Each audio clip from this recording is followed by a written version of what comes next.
इतना बड़ा बिजली का कारखाना लगा है, यहां से जब बिजली बनेगी तो न केवल उत्तर प्रदेश को मिलेगी बल्कि देश को मिलने जा रही है। देश को मिलने जा रही है बिजली, और बिना बिजली के तरक्की खुशहाली संभव नहीं है। हमारे यहां जितने लोग बैठे हैं बिजली का बिल तो दे रहे होंगे साहब। बिजली का बिल कौन नहीं दे रहा? मीटर लग गए, बिजली का बिल देना पड़ रहा है, हमारे किसान भाइयों को देना पड़ रहा है।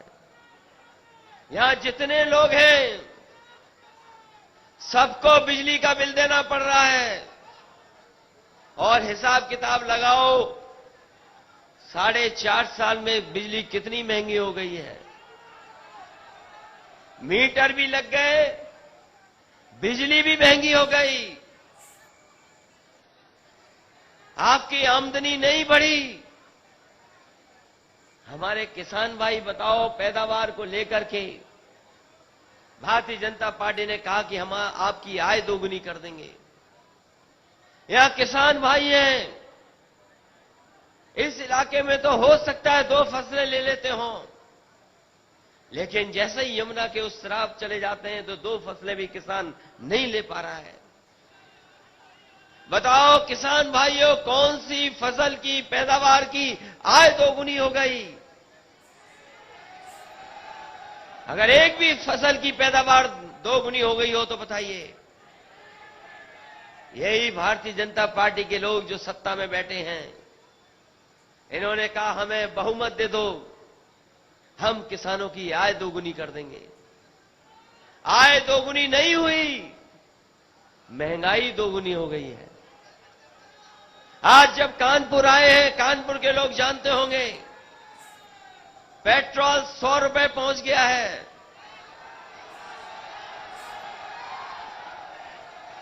और डीजल भी धीरे धीरे पेट्रोल के पीछे चल रहा है। हो गया 100 पार के नहीं हो गया? यही भारतीय जनता पार्टी के लोग कह रहे थे महंगाई को हम कम कर देंगे।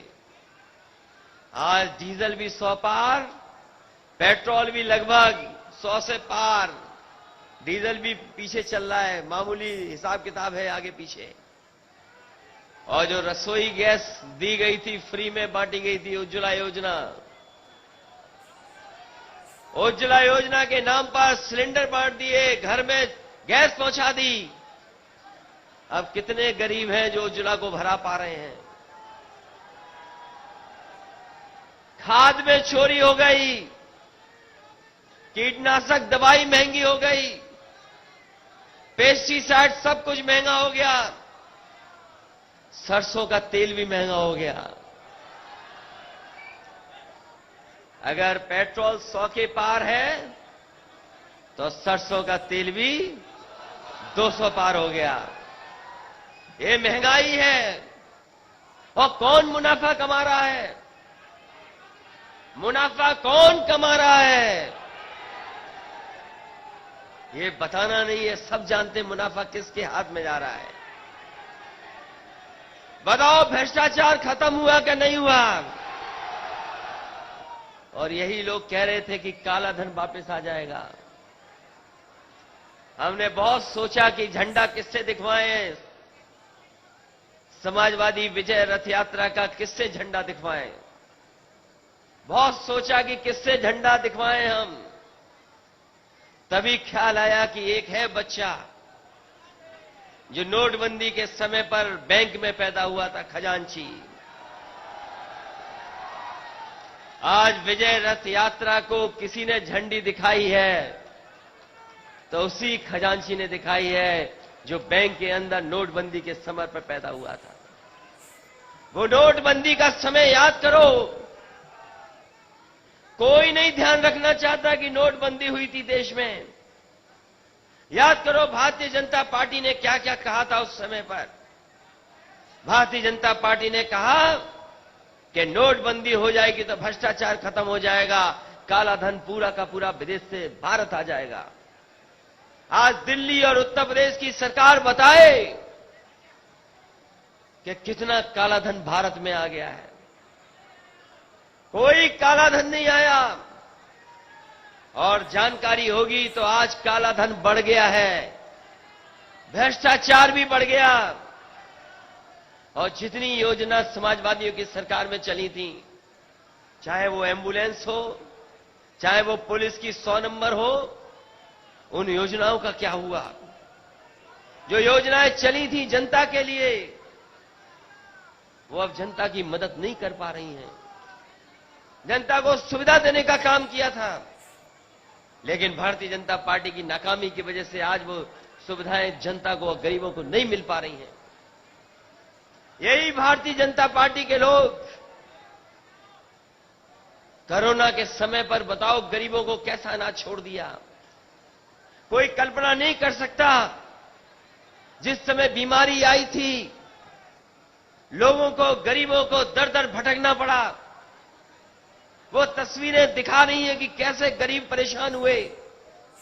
दवाई नहीं मिली, इलाज नहीं मिल पाया, लोगों को बिस्तर नहीं मिला, और ऑक्सीजन का भी इंतजाम खुद किया गरीबों ने, कोई इंतजाम सरकार नहीं कर पाई। न जाने कितने लोग बिना दवाई, बिना इलाज के जान खो दिए। और यही गंगा मैया के किनारे याद कीजिए, वो तस्वीरें, न जाने कितनी लाशें जिन्हें चिता नहीं मिल पाई, वहीं की वहीं पड़ी रह गई।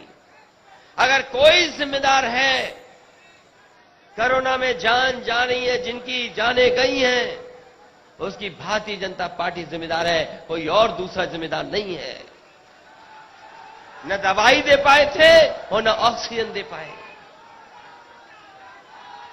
इसलिए हम आपसे निवेदन करने आए हैं कि उत्तर प्रदेश को खुशहाली के रास्ते पे ले जाने के लिए समाजवादी विकास रथ और विजय रथ चला रहे हैं। उत्तर प्रदेश की खुशहाली के लिए ये समाजवादी विजय रथ है। उत्तर प्रदेश को खुशहाली के रास्ते पे ले जाने के लिए हमारी, आपकी, समाजवादियों जिम्मेदारी है। क्योंकि जिस तरीके से अन्याय किसानों के साथ हुआ है, कोई कल्पना नहीं कर सकता था। क्या लखीमपुर की घटना कोई भूल सकता है? लखीमपुर में जिस तरीके से किसानों के साथ यही भारतीय जनता पार्टी के नेताओं ने किया, क्या भारतीय जनता पार्टी के कार्यकर्ता, नेता नहीं थे उस गाड़ी में? एक गाड़ी आती है और किसानों के आंदोलन को कुचलने की कोशिश करती है। वही गाड़ी के टायर से किसान कुचले गए। केवल किसान नहीं कुचले गए, इस भारतीय जनता पार्टी ने कानून को भी कुचलने का काम किया। समाजवादी लोग खड़े हो गए, सभी दल खड़े हो गए, तब जाकर के किसानों को थोड़ा बहुत न्याय मिला है, लेकिन अभी भी न्याय पूरा नहीं मिला है। कोई कल्पना कर सकता है कि गृह राज्य मंत्री हो, उनके बेटा शामिल हो, बीजेपी के लोग शामिल हो, और उन किसानों को न्याय मिल जाएगा? देखिए भारतीय जनता पार्टी का घमंड, अहंकार। गृह राज्य मंत्री अभी भी इस्तीफा नहीं दे रहे, न हटाए जा रहे हैं। और इसीलिए नहीं हटाए जा रहे हैं क्योंकि दोनों जगह उनकी सरकार है। उत्तर प्रदेश में भी सरकार है और दिल्ली में भी सरकार उनकी है। लेकिन भारतीय जनता पार्टी के लोग न मत भूलें कि जब समय आएगा तो उत्तर प्रदेश की सरकार का सफाया करने का काम समाजवादी पार्टी के लोग करेंगे। यही जनता, यही किसान, यही नौजवान भारतीय जनता पार्टी का सफाया करेंगे, और उन किसानों को न्याय दिलाने के लिए हम लोग आगे आकर के उन किसानों को न्याय दिलाने का काम करेंगे। ये नौजवान हैं, कोई नौकरी रोजगार नहीं मिलने वाला इनको। बीजेपी की सरकार रही तो नौजवानों, नौकरी की उम्मीद छोड़ दो, रोजगार की उम्मीद छोड़ दो, नौकरी और रोजगार की उम्मीद छोड़ दो। ये बीजेपी के लोग वो हैं, हवाई जहाज भी बेच देंगे और हवाई अड्डे भी बेच देंगे। पानी के जहाज तो है ही प्राइवेट, पानी का जहाज जहां खड़ा होता है वो भी बेच देंगे। और जितनी भी सरकारी संस्थाएं हैं सब धीरे धीरे भारतीय जनता पार्टी के लोग बेच रहे हैं। अगर ये सब बिक जाएगा, प्राइवेट हाथों में चीजें चली जाएंगी, तो बताओ हमारे पिछड़े और दलित भाइयों, आपको आरक्षण कहां से मिलेगा, नौकरी कहां से मिलेगी? जो बाबा साहब ने अधिकार दिए, उन अधिकारों का वजह से यहां नौकरी रोजगार मिल रहा है, ये धीरे धीरे प्राइवेट हाथों में चले जाएंगे, तो बताओ किसको रोजगार मिल जाएगा, नौकरी मिल जाएगी?